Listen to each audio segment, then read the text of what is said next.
Kaizer Chiefs will face Supersport United in the DSTV Premiership.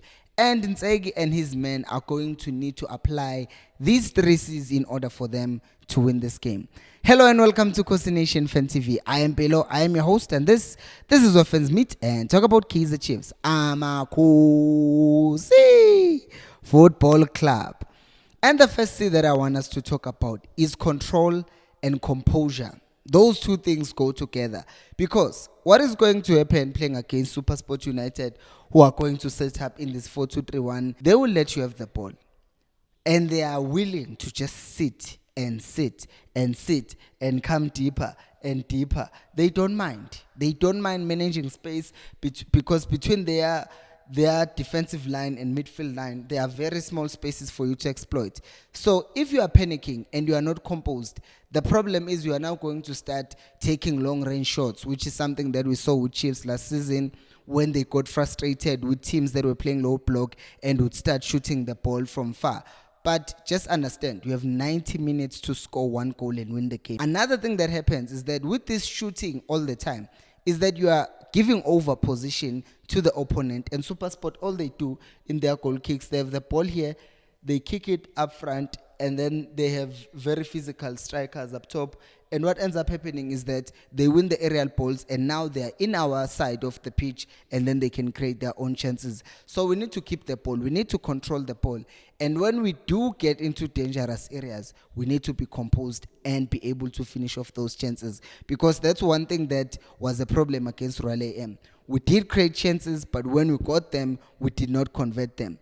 And also in previous games, one of our biggest problems has been that we are rushing the ball way too much. So keeping control of the ball and making sure that we are controlling the game, the tempo and everything will be the first key.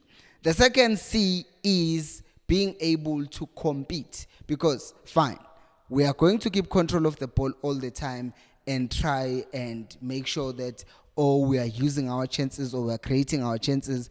But the other problem is that just like how we ended up drawing against Sundowns, just like how we ended up losing against Pirates in the Nedbank Cup semi-finals last season, it was because we did not compete aerially. And Supersport are going to be throwing a lot of aerial balls at us. They are going to be getting a lot of chances from set pieces, and they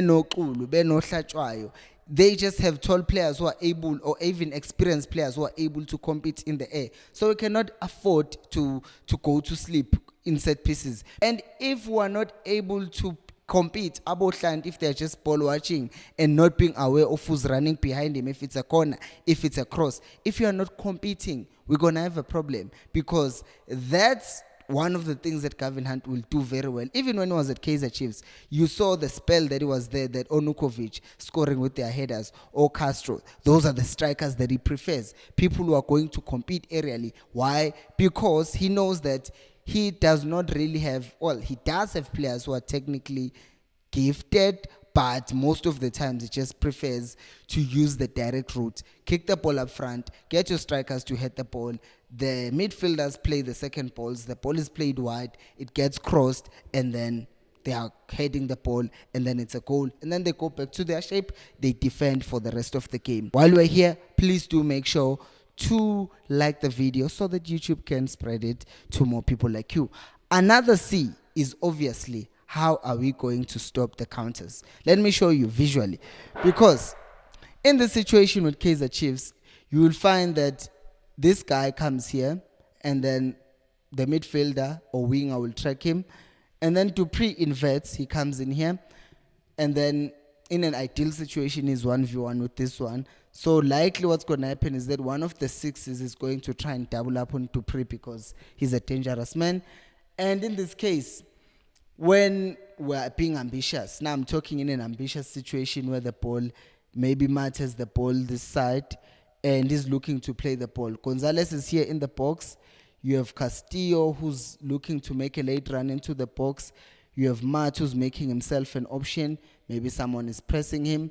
Someone is also staying with Castillo here because they've seen that he's dangerous with those late runs into the box. So here this fullback will come in, because usually Modi will be drifting in, and then this one out wide they will be like this because Hlanti is also trying to overlap. So once you have this situation, this one is basically man marking Castillo to make sure that he doesn't go into the space and head the balls, because that would be an ideal thing to do. And then you have Matt obviously has the ball. So it's either this one is pressing him or not pressing him, whatever. Somehow we get the ball to this area, but they win the ball. Now you see the situation that we have, because Peterson usually stands here. Now the moment they win the ball here, this one can peel off, come here, and now they have numbers going forward. They have numbers going forward. And Hlant is not winning that battle, so he's also running across. So all of a sudden, they win the ball, and all of a sudden now they have 4 players against 3 of our players. Matlo can track back, but is not as quick. Castillo can track back, but is not as quick. But all the players of Supersport United that are positioned outside, like there, and their striker will be here, or their 10 and their striker, they can just peel off very easily. Very easily. This one peeling off, coming here. And obviously, Dupree, we've seen him doing a lot of defensive work. So maybe we're safe with the one who's wide. But usually, we get exploited real quick in these counter-attacking situations. Because once the ball is played here, then this one has to move across. But the moment it does that, this one has this space. If this one moves across, this one has the space. He's here. So you see that now, all of a sudden, in a situation that looked like we're about to score, all of a sudden we're exposed. And I think that is why Unsegi, one of the things that he does when we're attacking, he actually, Hlanti is the one who's ready to receive and is overlapping, or Castillo is collecting the ball here to pass the ball to Hlanti. Uzita usually stays behind so that we are left with a back 3 at the back. That's what he usually does. So if we're attacking on the left, Uzita will stay back. If we're attacking on the right, then Hlanti will stay back. They do this. And in that way, Matt as a 6 who will be holding, we still kind of have a 4v3 if Guguti they are breaking off and they are trying to attack us. So I think that's how Unsegi Vele, with the counters, with defending, I'm not worrying with the Kaizer Chiefs.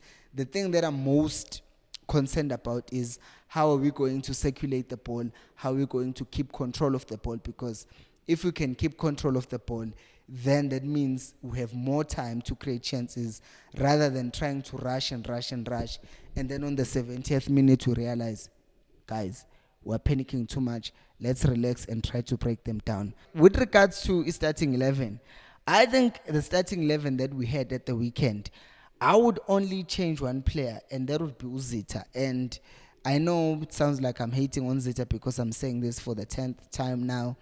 He's a good defender, but offensively, Frosler is better, and I would still ask for Frosler to be back. Even Solomons, I would still even say Solomons could even come and do a better job. Reason being, he's very fast, and also, once again, you have these situations where Solomons is isolated with this guy. Solomons can just drop a shoulder, he's gone. And he passes the ball, and then they play a through ball to him, and he's playing the ball across.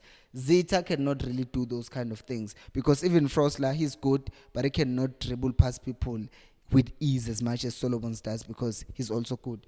In the meantime, I'm still looking for transport to go to Polokwane. I hope I get it. What do you think about tomorrow's game? Let me know down on the comment section below. Thank you so much for watching, and until next time, remember, equals Alpelumoya.